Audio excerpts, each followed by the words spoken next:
Shalom.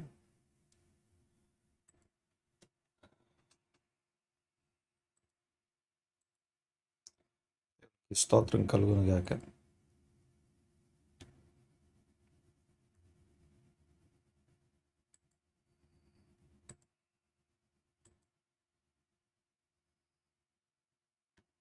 దేవునికి మహిమ. ఈ సమయంలో ఈ రోజుకి సంబంధించిన వాక్యం వరకు చేయబడిన ప్రతి ప్రార్థన బట్టి దేవునికి మహిమ, ఘనత, ప్రభావం కలుగును గాక.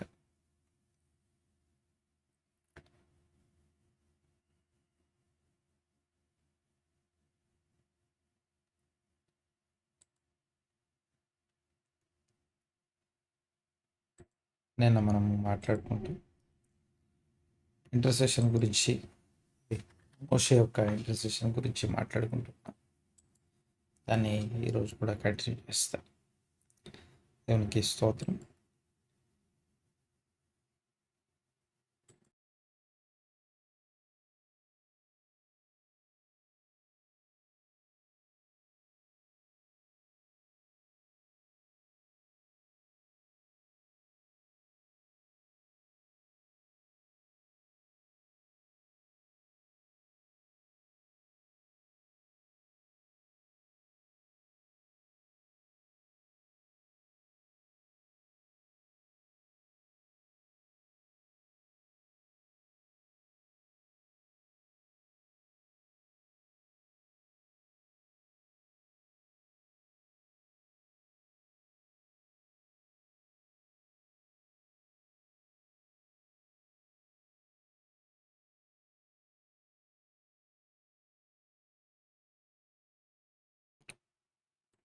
దేవునికి మహిమ కలుగును గాక.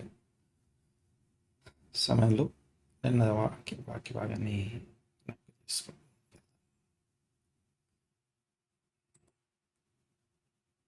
నిర్గమకాండము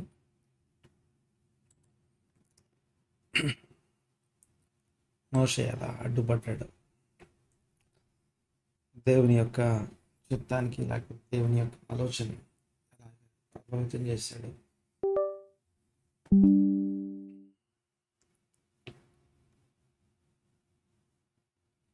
దేవునికి మహిమ కలుగును గాక.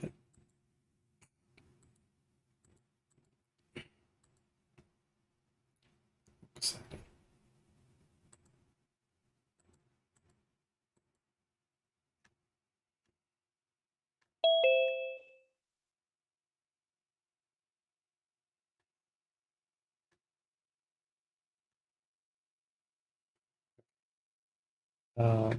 నిన్న మాట్లాడేటప్పుడు ఇక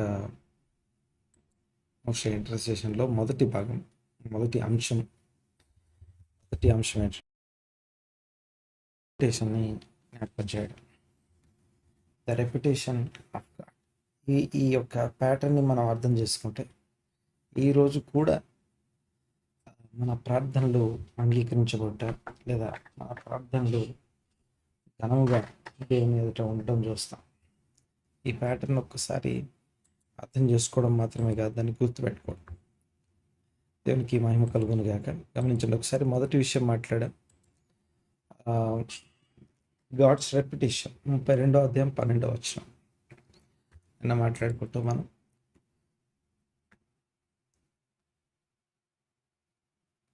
ఆయన కొండలలో వారిని చంపునట్లు, ఆయన వారిని కొండలలో చంపునట్లు,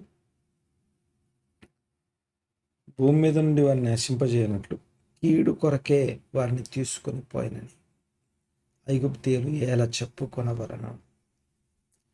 ఇదే విషయాన్ని మనం అబ్రహాం యొక్క ఇంటర్సెషన్, సొదొమ గొమొర్రా పట్టణాల గురించినటువంటి ఇంటర్సెషన్లు కూడా ఇదే విషయం మనం మాట్లాడుకున్నాం. ఇదే విషయం జ్ఞాపకం చేసుకున్నాం. దేవునికి స్తోత్రం కలుగును గాక. తర్వాత రెండవ విషయం ఏంటంటే, దేవుని వాక్యమును బట్టి లేకపోతే ప్రార్థన చేసే విధానంలో అతి ముఖ్యమైనటువంటి విషయం ఏంటంటే, in the name of righteous, లేకపోతే ఒక నీతిమంతుని హత్తుకొని ఆ నీతిమంతుని ముందు పెట్టి లేదా దేవునికి ఇష్టడైన వాడిని ముందు పెట్టి మాట్లాడడం. ఈరోజు మనం కూడా దేవునికి ఇష్టడైన దేవుని ప్రియ కుమారుడైన యేసు నామములో నేను ప్రార్థన చేస్తాను. దీన్ని ఊరికే నోటితో పలకడం కాదు, కానీ దాన్ని అనుభవపూర్వకంగా గ్రహించడం కూడా అంతే అవసరం. అయితే మోషే మాట్లాడేటప్పుడు తను ఏమంటున్నాడు చూడండి ఒకసారి. మోషే తన ప్రార్థనలో అబ్రహాము, ఇస్సాకు, యాకోబులను ముందుకు తీసుకొస్తా ఉన్నాడు. 13వ వచనంలో, 13వ వచనం, నిర్గమాకాండం 32వ అధ్యాయం 13వ వచనం. నీ సేవకులైన అబ్రహామును, ఇస్సాకును, ఇశ్రాయేలును జ్ఞాపకం చేసుకుని నీవు వారితో ఆకాశ నక్షత్రముల వలె నీ సంతానము అభివృద్ధి చేసి నేను చెప్పిన ఈ సమస్త భూమిని నీ సంతానానికి ఇచ్చేదననియు వారు నిరంతరము హక్కుదారులనియు వారు వారితో నీ తోడని ప్రమాణం చేసి చెప్పితివారని. ఇది ఇందులో 3 విషయాలు మనకు కనపడతాయి. ఒకటి, నీతిమంతుల్ని హత్తుకొని నీతిమంతుని పేరిట ప్రార్థన చేయడం. నీతిమంతుని హత్తుకొని నీతిమంతుని పేరిట ప్రార్థన చేయడం. దేవునికి స్తోత్రం కలుగును గాక. ఈ నీతిమంతుని హత్తుకొనుట అనే కాన్సెప్ట్ ఇది మనకి మన మన అవగాహనలో, మన కల్చర్లో ఇదంతా అర్థం కాకపోవచ్చు, కానీ బైబిల్ కల్చర్లో, లేకపోతే ముందు నుంచి ఉన్నటువంటి ఈ కల్చర్ని బట్టి గమనించండి ఒకసారి. ఏ రోజు క్రీస్తు యేసు నందున్న మనము చేయవలసిన ప్రార్థన కూడా మీకు బోధపడతా ఉంది. సో చూడండి ఒకసారి, ఇక్కడ దేవుడు తన ప్రియ కుమారుడు, లేకపోతే ఈయన యందు నేను ఆనందించున్నాను, ఈయన నా ప్రియ కుమారుడు అని ఎవరి గురించి సాక్ష్యం ఇచ్చాడు. ఆ కుమారుని నామమున మనం ప్రార్థన చేయడం. అంతేకాదు, అబ్రహాం, ఇస్సాకు, యాకోబులకు అనుగ్రహించబడుతున్నటువంటి సంతానము, సీడ్, ఆ సీడ్ అయి ఉన్నటువంటి క్రీస్తు పేరిట ప్రార్థన చేయడం. నీతిమంతుని హత్తుకొనుట అనేది ముందు నుంచి అది అవగాహనలో ఉన్నటువంటి విషయం. ఉదాహరణకి, నోవాహు నీతిమంతుడు. నోవాహును హత్తుకున్నందుకు నోవాహు యొక్క ఫ్యామిలీ రక్షించబడ్డారు. వాళ్ళు నీతిమంతులు అని రాయలేదు ఎక్కడ. తర్వాత నోవాహును హత్తుకోవలసిన వారు హత్తుకోవడం కోసం ఇంకా అనేకులు ఉన్నారు, కానీ వాళ్ళెవరి గురించి మాట్లాడకుండా, అంటే వాళ్ళెవరు కూడా అతన్ని హత్తుకోలేదు అనే విషయం అర్థమవుతాం. చూడండి ఒకసారి. అలాగే ఇక్కడ కూడా అంటే నోవాహు నీతిమంతుడై ఉన్నాడు, నోవాహును దేవుని కృప పొందాడు. అయితే నోవాహును హత్తుకున్న కారణం చేత మిగిలిన వారు కూడా రక్షించబడ్డారు. అలాగే ఇది ప్రతి తరంలో కనిపిస్తూ ఉంటుంది. అయితే ఈ దినాల్లో, ఈ అంత్య దినాల్లో, లేదా దేవుని కుమారుని యొక్క ప్రత్యక్షత కలిగిన దినాల్లో ప్రభువును హత్తుకొని ఉంటా, అనగా ప్రభుని క్రీస్తును హత్తుకొని ఉండుట, అబ్రహాము, ఇస్సాకు, యాకోబులతో చేయబడిన అబ్రహాం, ఇస్సాకు, యాకోబులు అనబడుతున్నటువంటి నీతిమంతులను హత్తుకొనుట, ఆ సంతానంతో హత్తుకొనుట జరుగుతూ అన్నట్టుగా నీ జనమే నా జనం, అంటే నీ సీడ్, లేకపోతే నీవు కోరుకున్న ఇశ్రాయేలు ప్రజలు ఎవరైతే ఉన్నారో ఆ ప్రజలతో నేను హత్తుకుంటున్నాను, ప్రజల్ని హత్తుకుంటున్నాను. నీ జనమే నా జనము, నీ దేవుడే నా దేవుడు అంటూ చూడండి ఒకసారి. అలాగే మొదటి విషయం, దేవునికి ఇష్టడైన, లేకపోతే దేవుని ప్రియులైనటువంటి దేవుని నీతిమంతులు, లేకపోతే పరిశుద్ధులు ఎవరైతే ఉన్నారో వారి పేరిట ప్రార్థన చేయడం, వారిని బట్టి దేవుని సమీపించడం. ఇది ఇందులో రెండవ విషయం ఏంటంటే, వారితో చేయబడిన నిబంధనను ఎత్తి మాట్లాడడం. వారితో చేయబడిన నిబంధన మరియు వారితో చేయబడిన నిబంధన దేవుని ప్రమాణాన్ని ఎత్తి మాట్లాడడం. మళ్ళీ జ్ఞాపకం చేస్తాను. మొదటిది దేవుని యొక్క రెప్యుటేషన్ని ముందు పెట్టడం. 3 అంశాలు, 3 ప్రాథమికమైన లేకపోతే ప్రాముఖ్యమైనటువంటి 3 అంశాలు. మొదటిది, దేవుని యొక్క రెప్యుటేషన్. 2, దేవుని చేత నీతిమంతులుగా ఏర్పరచబడిన, ఎన్నుకోబడిన, తీర్చబడిన నీతిమంతులు. 3, దేవుని చేత ఆ నీతిమంతులతో చేయబడిన నిబంధన. మరి జ్ఞాపకం చేస్తారు, 3 కూడా దైవికమైనటువంటి విషయాలు, 3 కూడా దేవునికి సంబంధించిన విషయాలు. ఈ 3 దేవునికి చాలా గొప్పవి. ఈ 3 దేవుని దృష్టిలో ఘనమైనవి. 1, ద అట్రిబ్యూట్స్ ఆఫ్ గాడ్. దేవుని యొక్క రెప్యుటేషన్. దేవుని యొక్క రెప్యుటేషన్. దేవుని నామం పరిశుద్ధమైంది. దేవుడు తన నామాన్ని అపవిత్రపరచబడ్డాన్ని, లేకపోతే దేవుడు తన యొక్క నామము అపవిత్రపరచబడ్డాన్ని ఒప్పుకోలేదు. అంతేకాదు, ఆయన నామం వ్యర్థంగా ఉచ్చరించబడ్డాన్ని కూడా.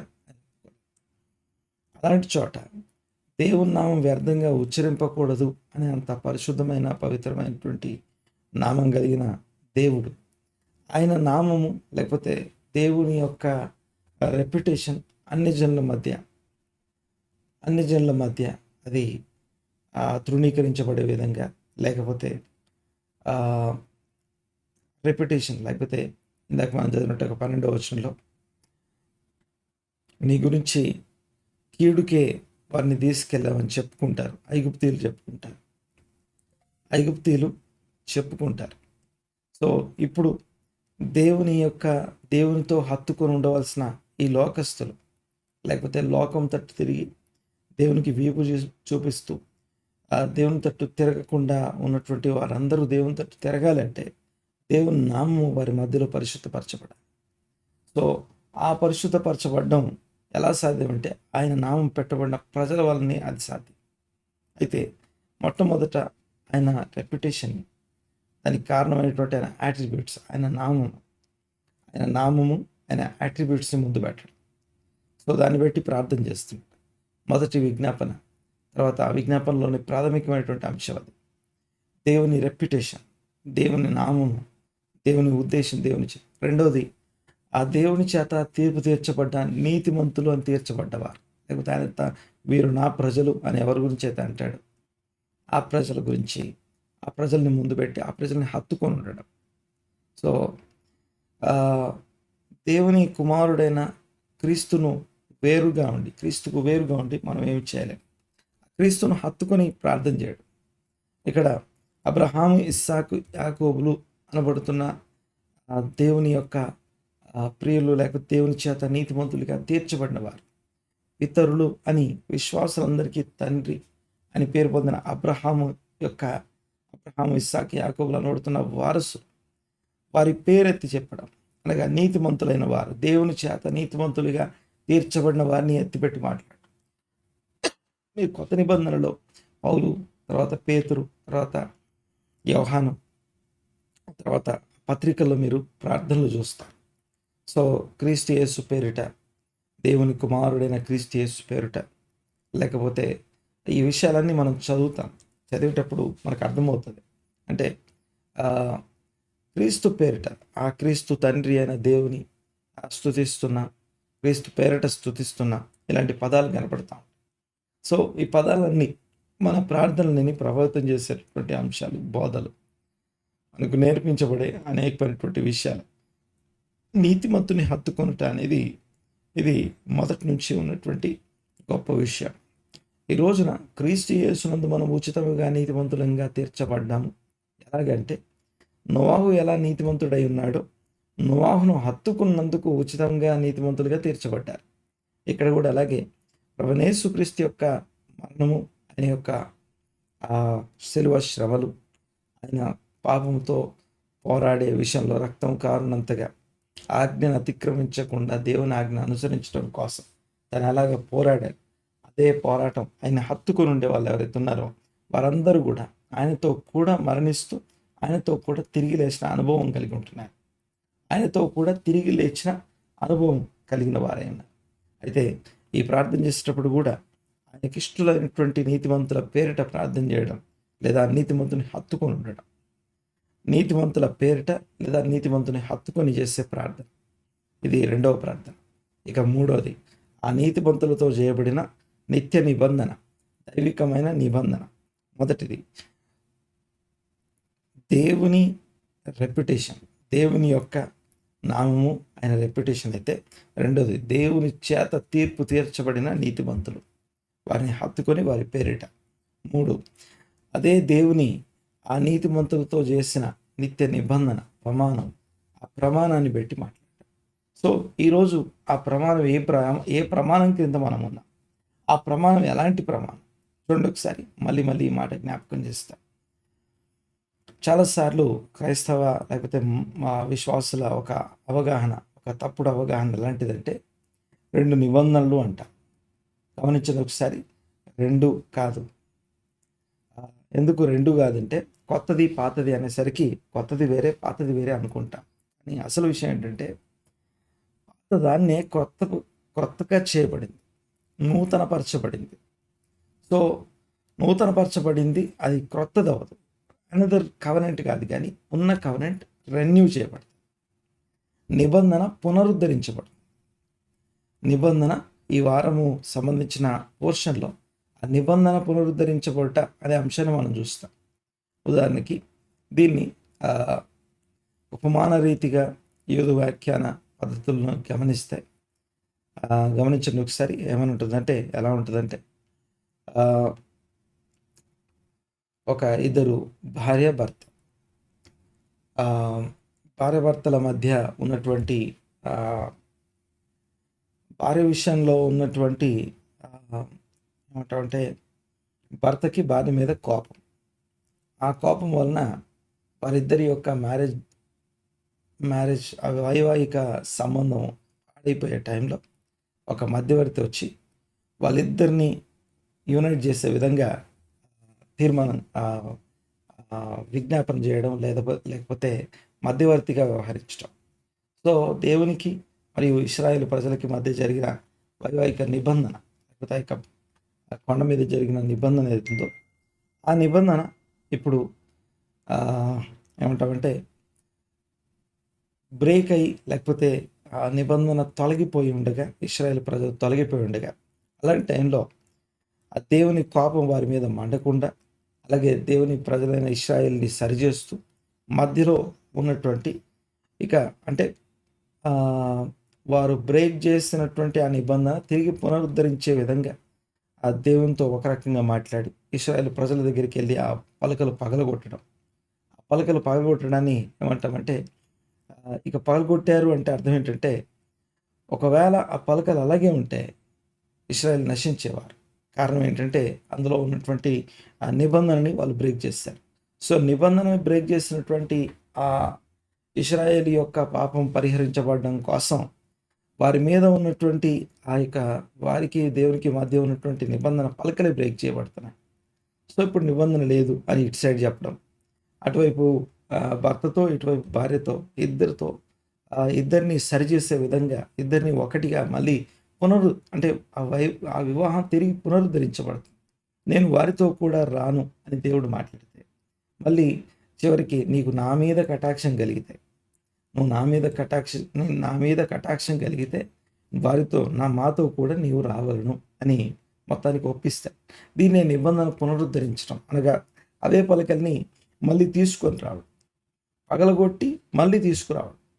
సో ఈ తిరిగి పునరుద్ధరించబడింది. ఒకటే వివాహం మళ్ళీ పునరుద్ధరించబడింది.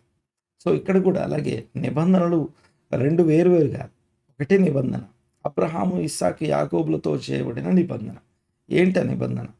ఆ నిబంధన ఏంటంటే అతని సంతానమును దేవుడు ఆశీర్వదించారు. అతని సంతానమును ఆకాశ నక్షత్రముల వలె భూమి మీద విస్తరింపచేయాలి. సో క్రీస్తు యేసునందు అదే అబ్రహాం, ఇస్సాకు, యాకోబులతో చేయబడిన నిబంధనలో ప్రాముఖ్యమైనటువంటి ఇంకొక విషయం ఏంటంటే, నీ సంతానమునందు ఒకటి ఆకాశ నక్షత్రంలో భూమి మీద ఉన్న ఇసుక రేణువులంతా సంతానం విస్తరింపచేయబడ్డ, ఆ సంతానమందు సకల వంశములు దీవించబడ్డ, ఆ సంతానమందు ఈ భూమి మీద ఉన్న సకల దేశాలు, సకలమైనటువంటి అబ్రహాం, ఇస్సాకు, యాకోబుల సంతానం అయితే దేవుని చిత్తంలో దేవుని ఇష్టానుసారంగా జీవించిన సంతానం అయితే, భూమి మీద ఉన్నటువంటి మిగిలిన వంశాలు, దేశాలు ఉన్నాయి కదా, వారందరూ కూడా దేవునికి విరోధంగా విప్పు చూపించిన వారు.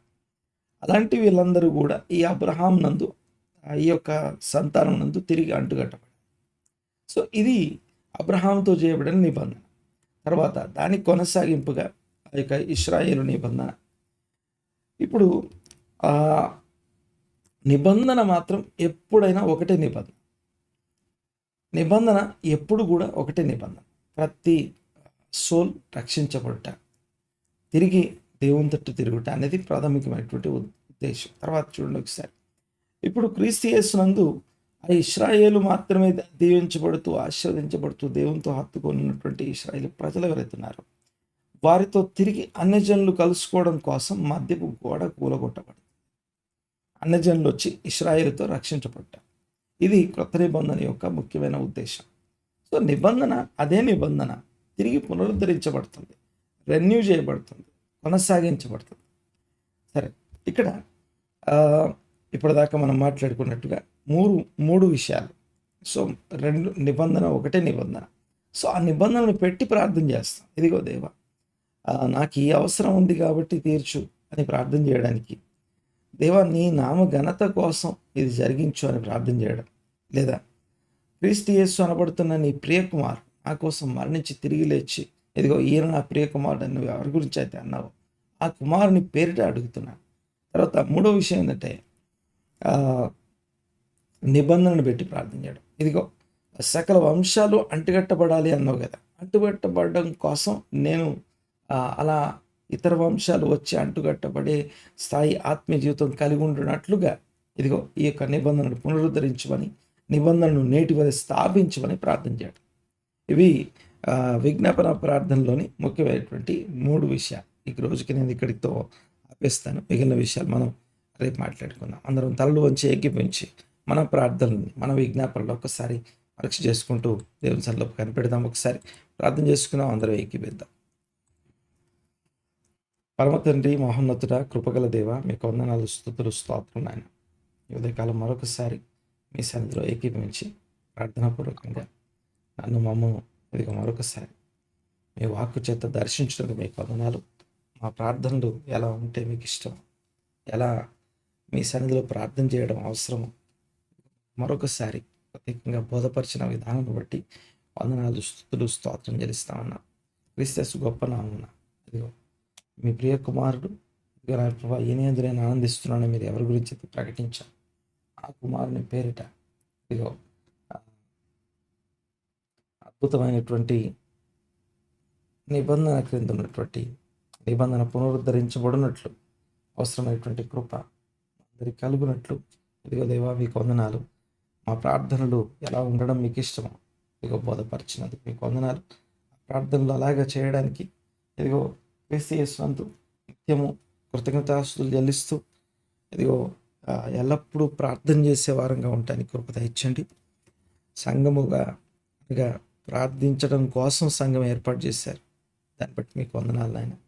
స్తోత్రం తండ్రి, మీకు వందనాలు. ఏకీవించిన వారందరినీ మీ హస్తాలకు అప్పగిస్తున్నా. ఒక్కొక్కరి మీద మీ కనుదృష్టి ఉంచండి, దీవించి ఆశ్రయించి స్థిరపరచండి. సమస్తము సమకూర్చి జరిగించండి. మీరే మా మధ్యలో మహిమ పొందమని ప్రార్థిస్తున్నాం. మనోనేత్రాలు వెలిగించండి, జ్ఞానం ప్రత్యక్షత కలిగిన మనస్సు దయచేయండి. మీ యొక్క ఆశ్చర్యకార్యాలు, మహత్కార్యాలు, సూచక్రియలు, అద్భుతాలు ప్రతి ఒక్కరి జీవితంలో ఇంకా కొనసాగించమని, ప్రతి ఒక్కరి యొక్క అబ్రహాము సంతానం వలె క్రీస్తు యేసునందు అబ్రహాము సంతానం వలె జీవిస్తూ మీకు వందనాలు. అనేకులు అంటుకట్టబడే విధంగా అలాంటి ఆత్మీయ జీవితం, అలాంటి యోగ్యమైనటువంటి జీవితం ప్రతి ఒక్కరికి అనుగ్రహించమని, అలాగే వారి వారి పరిస్థితుల్లో తోడై ఉండండి. అవసరాల అక్కర్లు తీర్చమని వేడుకుంటూ స్తుతించి ఆరాధించి మీ నామాన్ని గొప్ప చేస్తూ నజరేయుడైన యేసుక్రీస్తు నామని ప్రార్థన అడిగి బ్రతిమాలి నేను ఎంత వేడుకొంచున్నాం తండ్రి. ఆమేన్, ఆమేన్, ఆమేన్.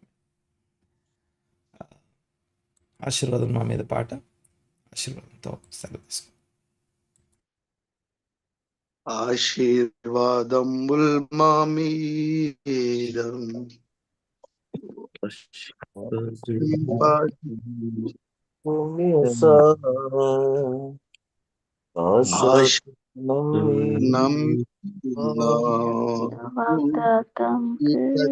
వాగ్దానము ఈ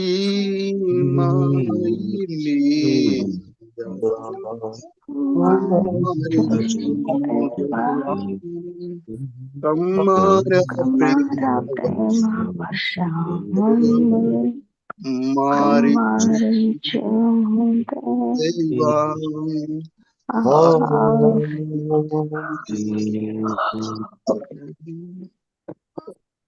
ఆశీర్వాదం మన పరమ తండ్రి దేవుని యొక్కయు కుమారుడని యేసుక్రీస్తు కృపయు పరిశుద్ధాత్మ సన్నిధి సహవాసం ఇప్పుడు ఎల్లప్పుడు సదాకాలం ప్రభువాత తోడే ఉండి బలపస్థిరపరిచి ఆశీర్వదించును గాక. ఆమేన్ ఆమేన్ ఆమేన్. షాలోమ్ అండి అందరికి. షాలోమ్ అన్న అందరికి షాలోమ్. అలా షాలోమ్ అందరికీ వందనాలు. షాలోమ్ అన్న షాలోమ్ అందరికి. షాలోమ్ పాస్టర్ గారు అందరికి షాలోమ్ అండి. షాలోమ్ అయ్య గారు అందరికీ షాలోమ్. షాలోమ్ అయ్య గారు అందరికీ షాలోమ్.